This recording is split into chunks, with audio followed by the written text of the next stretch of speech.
I remember the artificial lights in that hotel corridor. They hummed with a frequency that seemed to vibrate through my chest as I stood there, suitcase handle slick in my palm. The carpet beneath my feet was that particular shade of burgundy that hotels favor, designed, I suppose, to hide the stains of countless travelers' missteps. My wedding ring caught the light as I shifted my weight from one foot to the other. 23 years I had worn that band, and in all those years, it had never felt heavier than it did in that moment. The gold seemed to burn against my skin, a small circle of obligation that suddenly felt like a chain. From behind the door came the sound that had stopped me cold. Laughter. Not just any laughter, but his laughter, warm and unguarded in a way I had never heard during our sterile office interactions. Elias was inside, probably sprawled across one of the beds, probably running his fingers through that dark hair that always seemed deliberately tousled. I could picture him there, and that was the problem. I could picture him too clearly. The hallway stretched in both directions, empty except for the occasional housekeeping cart abandoned like a ship in the night. I could have turned around. I could have marched back to the front desk and demanded they find me another room. Consequences be damned. But my feet remained planted on that garish carpet, my hand frozen on the handle of my regulation black suitcase. I thought about Naomi, probably asleep by now in our king-sized bed back home, her reading glasses folded neatly on the nightstand beside her half-empty water glass. I thought about my children, secure in their teenage certainties, never doubting that their father was exactly who he appeared to be. I thought about the life I had built, brick by careful brick, each decision leading me further away from questions I had never allowed myself to ask. The laughter stopped. The silence that followed felt enormous, pressing against the door like something alive. I knew he was listening now, probably wondering what was keeping me in the hallway. The hotel clerk's words echoed in my memory. So sorry for the mix-up. Only one room available. Hope that's acceptable for colleagues. Elias had shrugged when I started to protest, that slight smile playing at the corners of his mouth as he said it was fine unless I minded. Unless I minded. As if minding was the issue. As if the problem was simply a matter of preference rather than the way my chest tightened whenever he leaned over my desk to point out something in a report, the way I found myself listening for his voice in meetings, the way I had spent the last 6 months pretending not to notice the careful way he looked at me when he thought I wasn't paying attention. My hand went to the ring before I could stop myself. The motion was automatic, a nervous habit I had developed over the years. But this time something different happened. This time, instead of simply touching it, I twisted it. The band turned easily on my finger, looser than it used to be. I had lost weight recently, stress probably, though I had told myself it was nothing. The ring slipped off with surprising ease. For a moment, I simply stared at it resting in my palm, this small symbol that had defined so much of who I was supposed to be. Then, before I could think about what I was doing, I slipped it into my jacket pocket. The absence of it felt strange, like a word forgotten mid-sentence. I knocked. 3 soft raps against the wooden door, each one feeling like a small betrayal of something I couldn't quite name. The sound seemed to echo forever in that empty corridor, bouncing off the walls and returning to me changed. When the door opened, Elias stood there in his shirt sleeves, collar unbuttoned, looking more relaxed than I had ever seen him. His eyes found mine immediately, and something passed between us, recognition, maybe, or acknowledgement. He stepped aside to let me in, and I crossed the threshold carrying my suitcase and 20 years of carefully maintained certainties that suddenly felt as fragile as glass. But I am getting ahead of myself. To understand that moment in the corridor, you would need to see the life I had built before it. You would need to walk through my suburban home on any ordinary morning, past the framed photographs that lined the hallway like evidence of a case I had been making to myself for decades. There was the wedding photo, Naomi and me at 25, both of us impossibly young and certain. There were the hospital pictures from when the children were born, Sarah first, then Marcus 2 years later. Birthday parties, Christmas mornings, family vacations to places with names like Myrtle Beach and Lake George. Each photograph was perfectly positioned, each frame polished and dust-free, as if the happiness they contained might tarnish if not properly maintained. My mornings followed a pattern so precise it could have been choreographed. Coffee in the same ceramic mug, navy blue with a hairline crack along the handle that I had been meaning to replace for 3 years. Toast, lightly buttered, cut diagonally because that was how my mother had done it, and some habits run deeper than choice.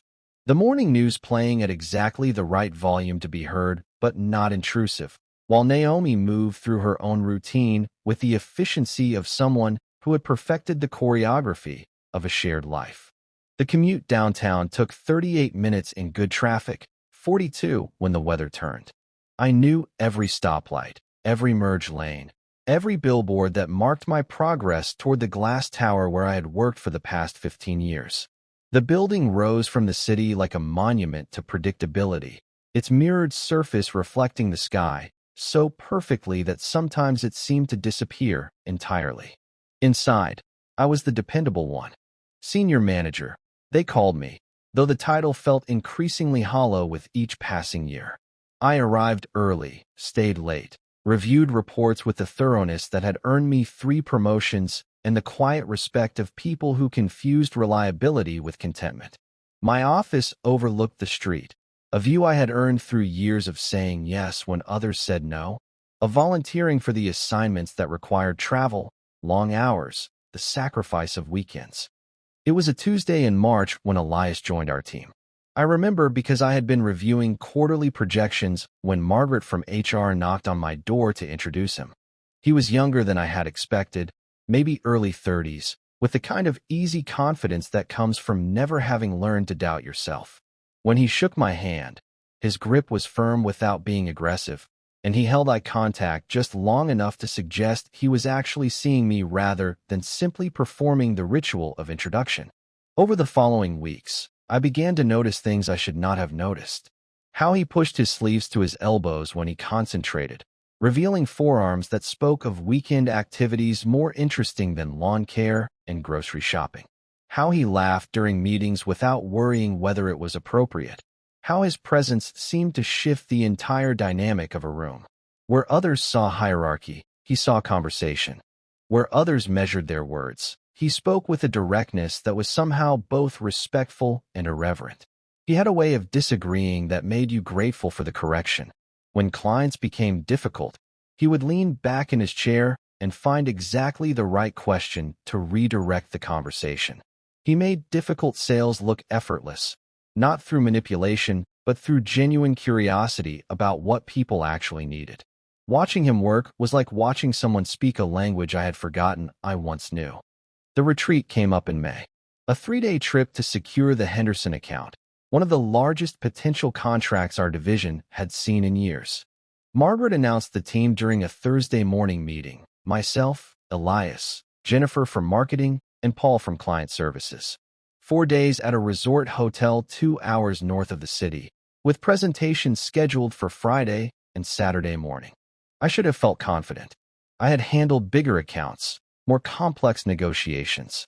But something about the idea of leaving my controlled environment made my chest tight. Perhaps it was the way Elias nodded when Margaret announced he would be joining us, that slight smile that suggested he was looking forward to something more than PowerPoint presentations and client dinners. The night before we left, I packed with unusual care.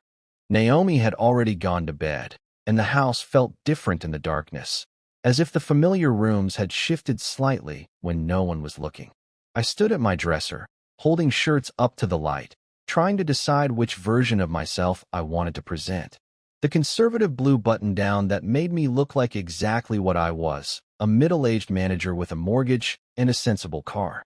The gray one that Naomi had bought me last Christmas, still tagged and unworn because I had told myself there was no occasion special enough to warrant it. I folded both into the suitcase, along with ties I might never wear and a suit jacket that suddenly felt like armor I was not sure I wanted to carry. As I zipped the bag closed, I had the strangest sensation that I was packing more than clothes, that somewhere between the pressed shirts and polished shoes lay the weight of every choice that had led me to this moment. Naomi stirred as I set the suitcase by the bedroom door. She asked if I had everything I needed, her voice thick with sleep, and I told her I thought so. But as I lay there in the darkness, listening to her breathe beside me, I wondered if I had any idea what I actually needed, or whether I had been so busy being what everyone expected that I had forgotten how to want anything for myself. The last thing I remembered before sleep was the image of Elias during that afternoon meeting. The way he had looked directly at me when making a point about client psychology, as if he could see something in my expression that I had not realized was there. It was a look that suggested recognition, though of what, I could not say. The hotel lobby smelled of industrial carpet cleaner and that particular blend of air freshener designed to suggest luxury without actually providing it. Jennifer and Paul had already checked in and disappeared to their respective floors, leaving Elias and me standing at the marble-topped front desk while a clerk with tired eyes scrolled through his computer screen with increasing concern. "I am so sorry," he said, his fingers clicking across the keyboard with the desperate rhythm of someone hoping technology might solve what appeared to be a human error. "There seems to have been a mix-up with your reservations. We show 2 rooms booked, but we only have 1 available. A double with 2 queen beds. The rest of our rooms are occupied by a wedding party." I felt something cold settle in my stomach. This was exactly the kind of complication I had been dreading, the sort of disruption that threatened the careful boundaries I maintained between my professional life and the increasingly uncomfortable awareness that had been growing in the spaces between my thoughts. "There has to be another option," I said, my voice carrying more edge than I intended. "Another hotel nearby. Something." The clerk shook his head apologetically. "It is graduation weekend at the university. Everything within 20 miles is booked solid. I could call around, but honestly, sir, you would be looking at an hour drive each way." Elias, who had been standing quietly beside me, shifted his weight and spoke with that same easy confidence I had noticed in meetings. "We will manage," he said, glancing at me with an expression I could not quite read. "Unless you would rather not." The words hung in the air between us like a question that encompassed far more than sleeping arrangements. I could feel the clerk watching us, probably wondering why 2 grown men would have trouble sharing a room for a few nights. I could feel Elias waiting for my response, and beneath his casual tone, I sensed something else. An invitation, perhaps, or a test. "It is fine," I heard myself say, though the words felt strange in my mouth. "We are colleagues. We can be professional." Elias nodded, but something flickered across his face. Amusement, maybe, or disappointment.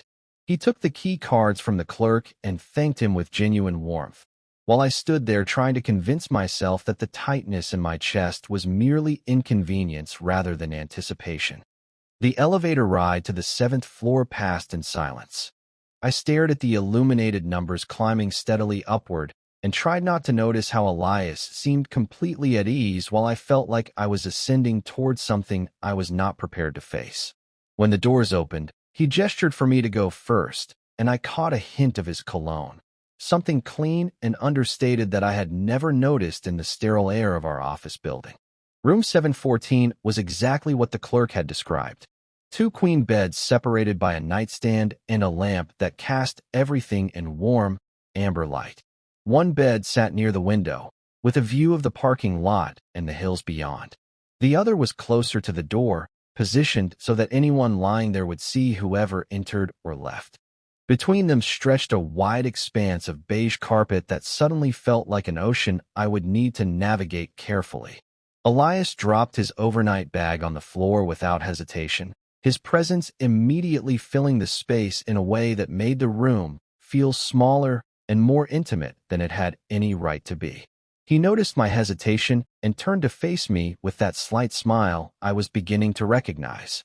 "You want the window," he asked, "or the door? Or maybe the middle spot?" The question was delivered lightly, almost playfully, but I heard something else beneath it, an acknowledgement of the tension that had been building between us for weeks, perhaps months. The middle spot. As if there were a third option neither of us had spoken aloud. "I will take the window," I said quickly, though I was not sure why. Perhaps because it felt safer, farther from the door and whatever lay beyond it. Or perhaps because I wanted to be able to look outside if I needed somewhere else to direct my attention.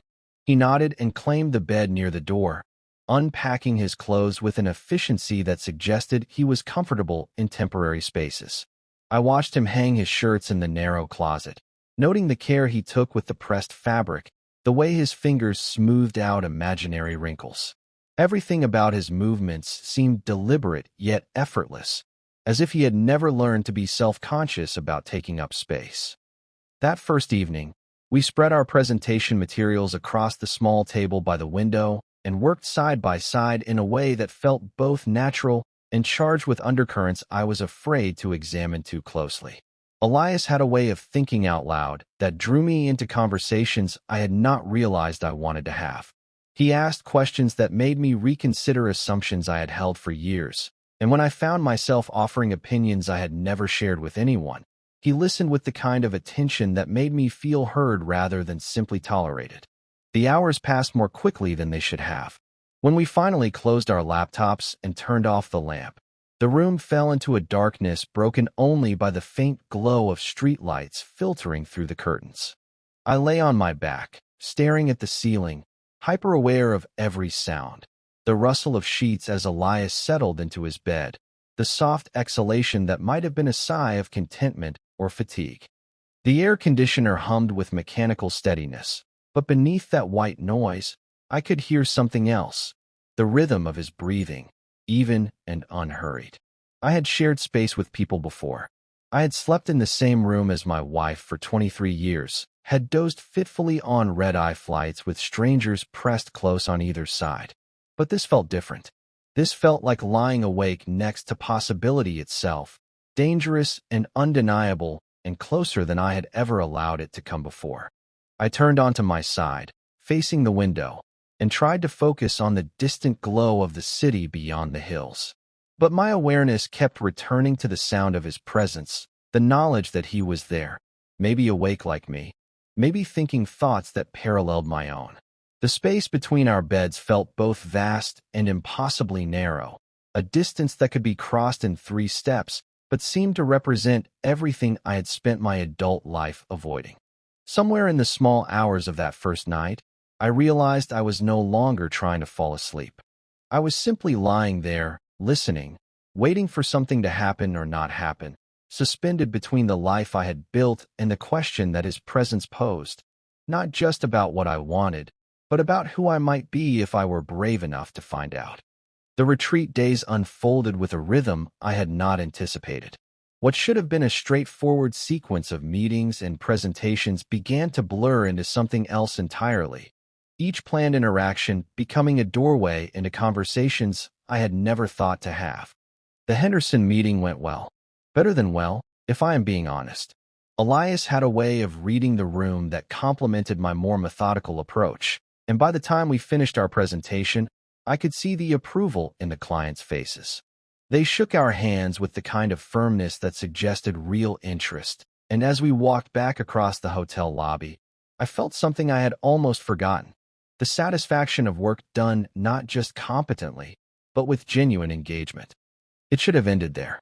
We should have returned to our room, made our follow-up calls, and settled into the professional distance that had always defined our interactions.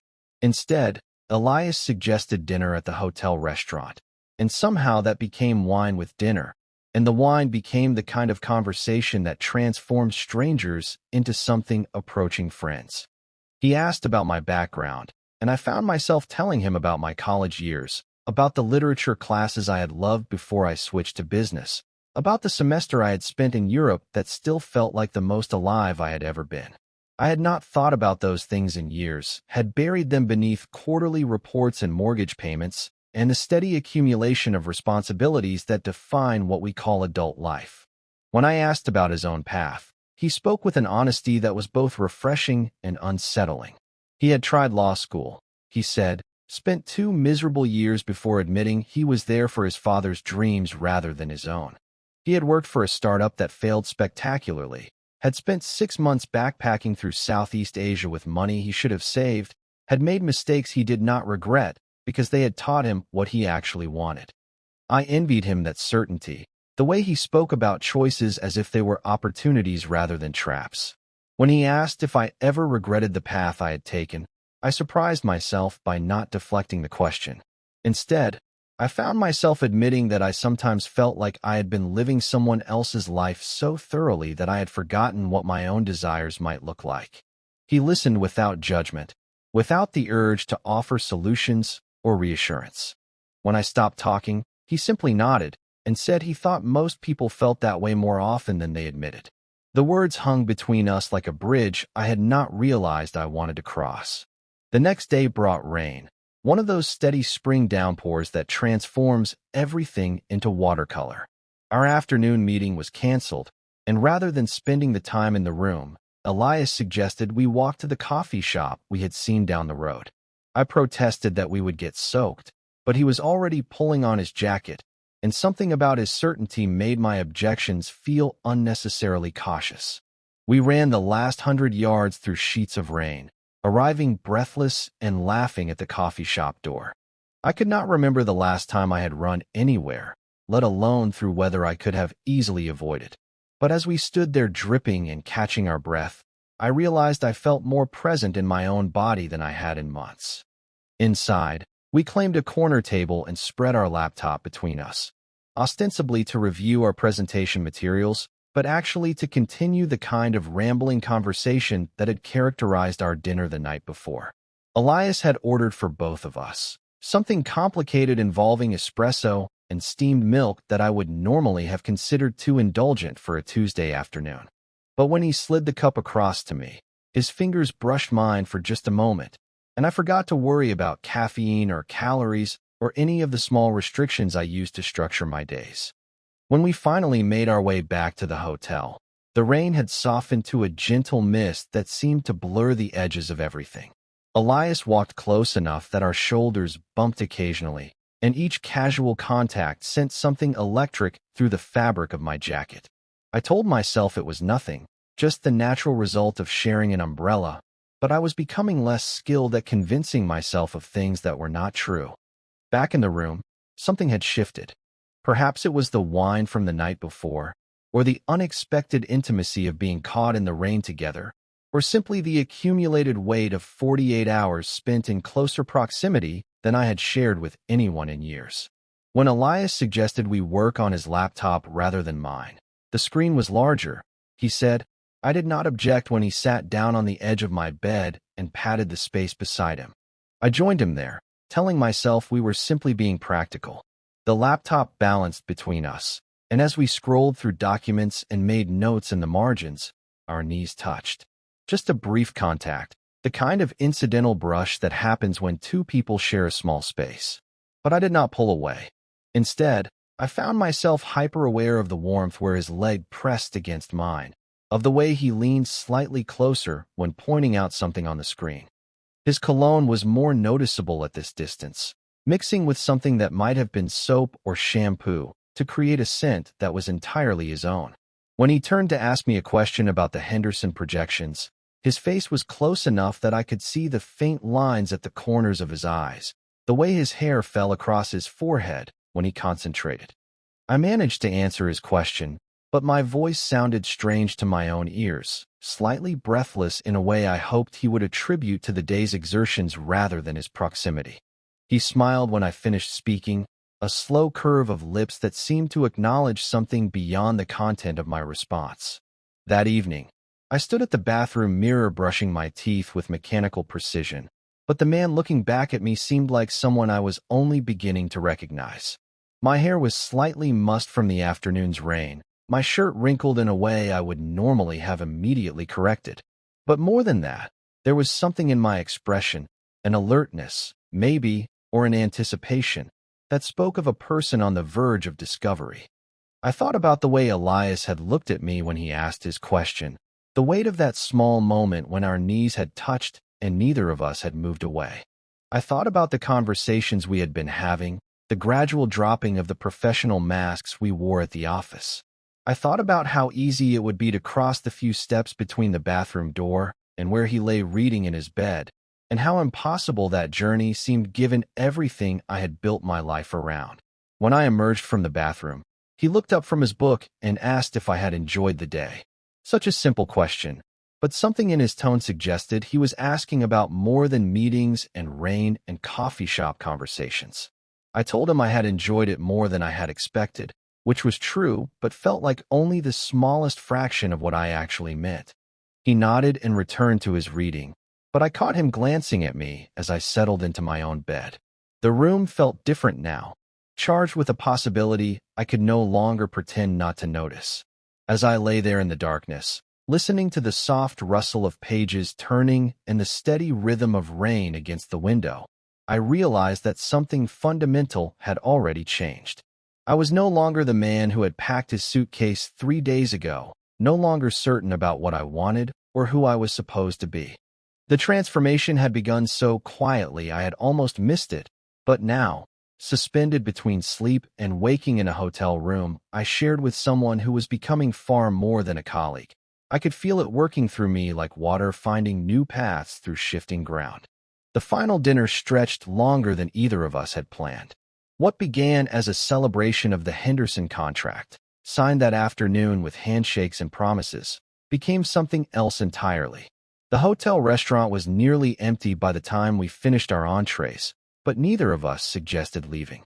Instead, Elias ordered a bottle of wine, something red and expensive that I would never have chosen for myself, but that seemed perfect for a night when normal rules no longer applied.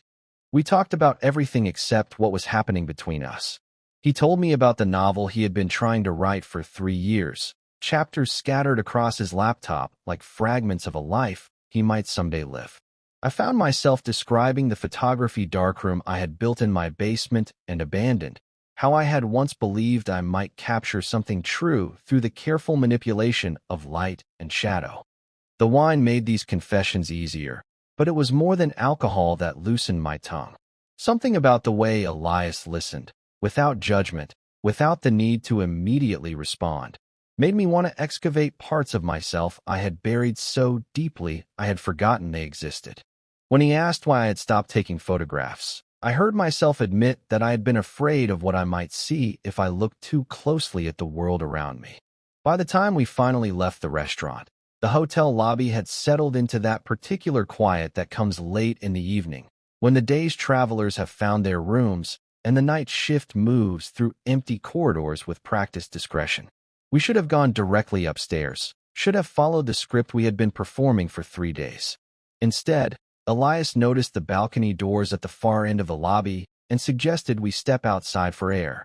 The balcony overlooked the valley, and the city beyond spread itself below us like a circuit board, all glowing points connected by rivers of light. The air was cool and clean, carrying the scent of rain and something green that spoke of spring taking hold in the hills. I leaned against the rail beside him, close enough to feel the warmth radiating from his body, far enough away to maintain the pretense that this was simply two colleagues sharing a moment of appreciation for the view. For a long time, we stood in comfortable silence. The wine had left me feeling loose-limbed and honest, but it was the quietness between us that felt most dangerous. In that silence, all the things we had not said seemed to gather weight, pressing against the careful boundaries I had spent 46 years learning to maintain. Finally, without turning to look at me, Elias spoke into the darkness. "You ever get tired of pretending?" The question hit me like cold water, stripping away every defense I had constructed against this moment. There was no ambiguity in his tone, no possibility that he was asking about our work presentations or professional demeanor. He was asking about the fundamental performance of being someone other than who you are, and somehow he had seen through mine with terrifying clarity. I wanted to deflect, to ask what he meant, to retreat behind the kind of careful non-answer that had served me well in countless uncomfortable situations. But the wine and the darkness and the accumulated weight of 3 days spent in increasingly honest conversation had worn away my ability to lie, even to myself. Instead, I said nothing. But my silence stretched between us like a confession, and when he finally turned to look at me, I saw in his expression the same recognition I had been fighting against for months. He moved closer, not dramatically, not like in some romantic movie, but with the careful deliberation of someone who understands the gravity of the moment. Our foreheads nearly touched, and I could feel his breath warm against my face. In that suspended instant, I experienced something I had not felt in decades: the terror and profound relief of being truly seen by another person. Yes, I whispered, the word escaping almost against my will. Yes, I get tired of pretending. The admission hung in the air between us like something fragile and precious. I had never said those words to anyone, had barely allowed myself to think them, but once spoken they seemed to reshape the entire landscape of possibility. We stood there for what felt like hours, but was probably only minutes, close enough that I could see the flecks of gold in his dark eyes, close enough that the space between us felt electric with potential. But neither of us moved to close that final distance. This moment was not about physical contact. It was about recognition, about the crossing of a line that could never be uncrossed. When we finally went back inside, everything felt different. The elevator ride to the 7th floor passed in a silence that hummed with new understanding. The familiar hotel corridor looked strange to my eyes, as if I were seeing it from a different angle. Even the sound of the key card in the lock seemed amplified, announcing our return to the space we had been sharing all week. Inside the room, the tension became almost unbearable. We moved around each other with exaggerated care, like two people suddenly aware that any accidental contact might ignite something neither of us was prepared to handle. I busied myself organizing papers that did not need organizing, while Elias stood by the window, his back to me, looking out at the same view we had shared on the balcony. When he finally turned around, his expression was serious but not regretful. He walked toward me with the same careful deliberation he had shown on the balcony, and when he reached the space between our beds, he stopped. His hand moved toward mine, not accidentally this time, not the casual brush of earlier encounters, but with clear intent. Our fingers touched, then intertwined, a connection so simple and so charged that I felt it like a shock through my entire body. I did not pull away. For the first time in my adult life, I allowed myself to want something without immediately calculating the cost. We stood there holding hands in a hotel room, two men in expensive suits who had just acknowledged truths that would change everything. The revelation was not in any dramatic gesture or passionate declaration. It was in the quiet certainty that we both understood what was happening, that something irreversible had begun, and that neither of us was prepared to pretend otherwise. When we finally separated and went to our respective beds, I lay in the darkness knowing that I would not sleep. Not because of anxiety or fear, though those emotions were certainly present, but because I felt more awake than I had in years. The man who had arrived at this hotel 3 days ago had been sleepwalking through a life that fit him like clothes tailored for someone else. The man lying in this bed was someone I was only beginning to meet. The morning of departure arrived with the kind of crisp clarity that makes everything seem both possible and impossible at once. I woke before my alarm, as I had every day of the retreat, but this time the early light filtering through the hotel curtains felt like an ending rather than a beginning. Elias was already awake, sitting on the edge of his bed with his laptop open, responding to emails that had accumulated during our 3 days away from the office. He looked up when he heard me stirring, and for a moment our eyes met with the same recognition that had passed between us on the balcony. But this morning, that understanding carried a weight it had not possessed in the darkness, the weight of decisions that would need to be made, of lives that would need to be examined, of truths that could no longer be ignored. We packed in relative silence, each of us folding our clothes with the kind of deliberate care that suggested we were trying to restore some semblance of order to what had become fundamentally disordered. I watched him zip his suitcase closed and realized I was memorizing the gesture, storing away details I might need later to convince myself this had all actually happened. The drive to the airport passed with conversation that felt both natural and carefully managed. We discussed the Henderson contract, the follow-up meetings that would be required, the ways this success might affect our respective careers. All perfectly normal topics for two colleagues returning from a business trip. But beneath every mundane exchange, I could feel the current of everything we were not saying, every word carrying the subtext of what we had acknowledged to each other and ourselves. Check-in was routine, security was efficient, and soon we found ourselves sitting side by side in narrow airline seats, our shoulders touching because of the inadequate space rather than by choice. For 2 hours, we maintained the fiction that this contact was accidental, that the awareness burning between us was simply the result of cramped conditions and recycled air. I tried to read, but the words on the page seemed to rearrange themselves into questions I was not ready to answer. Elias worked on his laptop for a while, then closed it and stared out the small window at the landscape passing below. Once, when turbulence rocked the plane, his hand briefly covered mine on the armrest between us. The touch lasted only seconds, but it felt like a message in a language I was still learning to understand.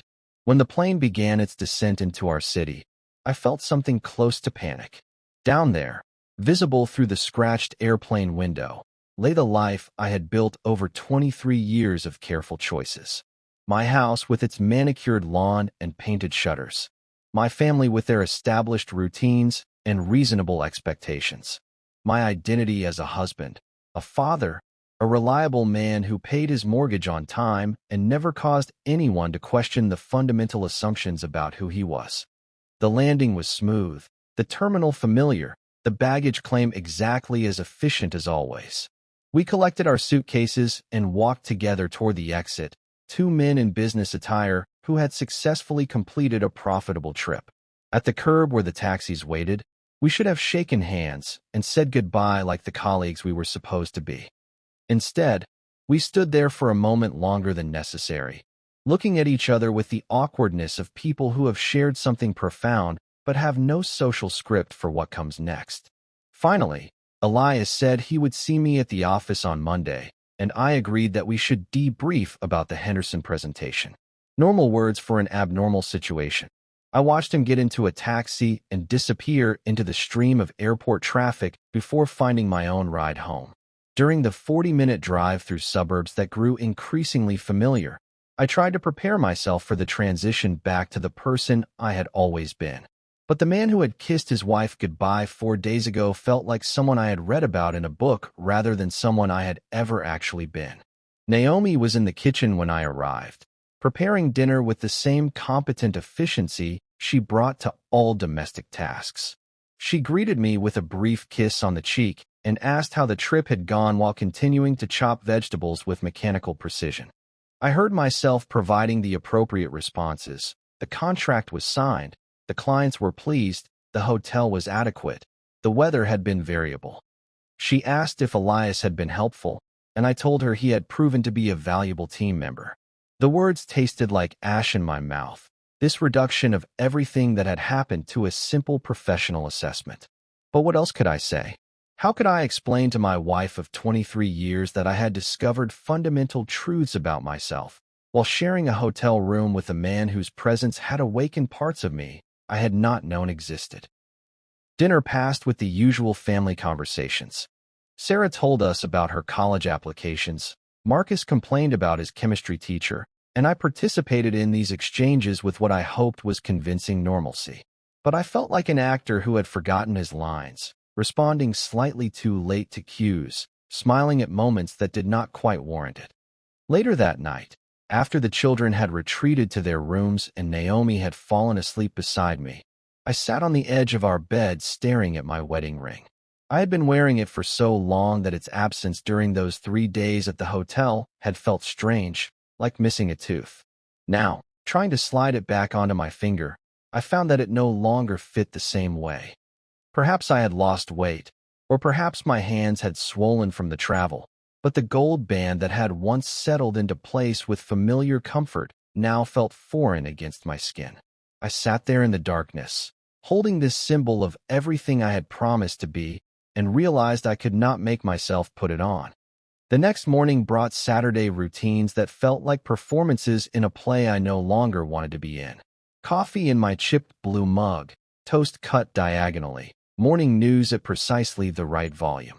But every familiar gesture felt hollow, every routine motion a betrayal of the person I had been becoming during those 3 days away. By Sunday evening, I had managed to convince myself that what had happened at the hotel was simply an aberration, a momentary lapse brought on by wine and proximity and the artificial intimacy of shared space. I would return to work on Monday, maintain appropriate professional distance from Elias, and allow this disruption to settle back into the orderly patterns of my established life. Then my phone buzzed with a message from him. Made it home. Missed the middle spot. I stared at those words for a long time, sitting in my home office with the door closed, my wedding ring still lying in the small jewelry box where I had placed it the night before. The message was simple enough that it could be interpreted as casual colleague humor. But I knew better. I could hear in those 6 words everything we had acknowledged to each other, everything that had changed, everything that could never be unchanged. The cursor blinked in the empty reply field, waiting for my response. I began to type several times, safe, professional responses that would deflect without rejecting, that would maintain boundaries without building walls. But each attempt felt like a lie, and I had grown tired of lying, especially to myself. I sat there for nearly an hour, staring at that message, caught between the life I had built and the truth now living in my chest like something vital I had been missing without knowing it. The house around me felt like a stage set, beautifully constructed, but somehow not quite real. Through the window, I could see my neighbors' houses, their lit windows suggesting lives being lived with the same comfortable certainty I had possessed just a week ago. But I was no longer that man, and no amount of routine or denial would make me him again. The question now was not whether I would respond to Elias's message, but what that response would acknowledge about who I was becoming and what I was prepared to do about it. I found myself at my desk sometime after midnight. The house settled into the particular quiet that comes when everyone else is asleep and the world feels suspended between one day and the next. The computer screen glowed in the darkness, casting everything in pale blue light that made my hands look strange and unfamiliar as they hovered over the keyboard. The email draft was open, addressed to Elias, the subject line empty. I had been sitting there for 20 minutes, maybe longer, watching the cursor blink with mechanical steadiness in the empty message field. Each pulse seemed to mark time passing, opportunities arriving and departing, choices being made through inaction as much as through deliberate decision. My wedding ring lay on the desk beside the keyboard where I had placed it without conscious thought. Under the computer's glow, the gold seemed to have lost some of its luster, as if the metal itself had grown tired of the weight it had been asked to carry. I picked it up, rolled it between my fingers, felt its familiar smoothness and the slight wear marks that spoke of decades of faithful service. I began to type, "Thank you for the weekend." It was more productive than I expected. Professional words that revealed nothing and acknowledged less. I deleted them immediately, the cursor swallowing each letter like a small act of mercy. I tried again. I have been thinking about our conversation on the balcony. But what was there to say about that conversation that would not require me to admit things I was still learning to admit to myself? Delete. The house creaked around me, settling deeper into its foundations with the soft sounds of a structure at rest. Through the window, I could see the neighbor's security light casting long shadows across lawns that were indistinguishable from our own, geometric patterns of suburban predictability that had once felt like safety, but now seemed more like carefully maintained prisons. I typed, "I understand what you meant about pretending." The words appeared on the screen like a confession written in light, and I stared at them for a long time before deleting them as well. Understanding something and being prepared to act on that understanding were different territories entirely, and I was not yet sure I was ready to cross from one to the other. Minutes passed, or perhaps hours. Time had taken on the fluid quality it assumes in the small hours of the morning, when the normal markers that organize our days lose their authority. I found myself thinking not about what to write, but about the man who would read whatever I eventually sent. Elias, probably asleep in his own apartment, his dark hair scattered across a pillow I would never see, his breathing as steady and peaceful as it had been during those nights we shared the same space. The memory of those nights felt both impossibly distant and immediately present, for days that had somehow expanded to contain more reality than the preceding 20 years. I could still feel the texture of that hotel room carpet under my feet, could still smell the particular blend of cleaning products and recycled air that had become the backdrop to my awakening. My hands moved to the keyboard again, almost without volition. "I miss it too," I typed. Simple words that contained everything and nothing, truth wrapped in ambiguity, acknowledgement disguised as casual response. But as I stared at the sentence, I realized it was not ambiguous at all. Anyone who had been in that hotel room would understand exactly what I meant. I did not send it. Not yet. Instead, I leaned back in my chair and looked around the office I had constructed as a retreat within my retreat, a space where I could pretend to work late while actually avoiding the intimacies of family life. The bookshelves filled with titles I had not touched in years, the framed diplomas and certificates that proved my competence in things that no longer seemed to matter, the photographs of company events where I stood smiling beside people whose names I could barely remember. It was a room designed by someone who had confused achievement with fulfillment, accumulation with satisfaction. The man who had built this space had been so focused on appearing successful that he had forgotten to ask what success might actually look like for him rather than for the expectations that surrounded him. I picked up my wedding ring again, feeling its weight against my palm. 23 years of marriage distilled into 24 grams of gold, a promise made by a young man who had thought he knew what he wanted because he had never seriously considered what else might be possible. I thought about Naomi, asleep upstairs, and felt a complex mixture of grief and gratitude. She deserved honesty, even if that honesty would disrupt everything we had built together. The truth was that I had been lying to her for years without realizing it, presenting her with a version of myself that was carefully edited to match what I thought she needed rather than what I actually was. The cruelest part was that she had never asked for this performance. She had married the person she thought I was, not the person I had been pretending to be while pretending to be myself. I opened the desk drawer, the one where I kept important documents and things too valuable to lose, but too painful to look at regularly. Birth certificates, insurance policies, the deed to the house, letters from my parents written before they died. At the bottom was a small wooden box my grandmother had given me years ago, empty except for a few old coins and a pair of cufflinks I had never worn. I placed the wedding ring inside the box, hearing the soft clink as it settled against the wood. Then I closed the lid, a sound that seemed to echo in the quiet room like a door being shut on one life and opened on another. I set the box in the drawer, closed it, and sat back in my chair. The email draft was still open, the cursor still blinking, still waiting for me to decide what kind of man I was going to be. I looked at the screen for a long moment, then closed the laptop without saving or sending anything. Some conversations needed to happen in person. Some truths required more than words typed in the darkness of a suburban night. But the act of removing the ring, of placing it carefully away like something I was no longer willing to carry, felt like its own irrevocable beginning. I had spent 46 years learning to be someone else's idea of who I should be. It was time to discover what I might become if I had the courage to start over.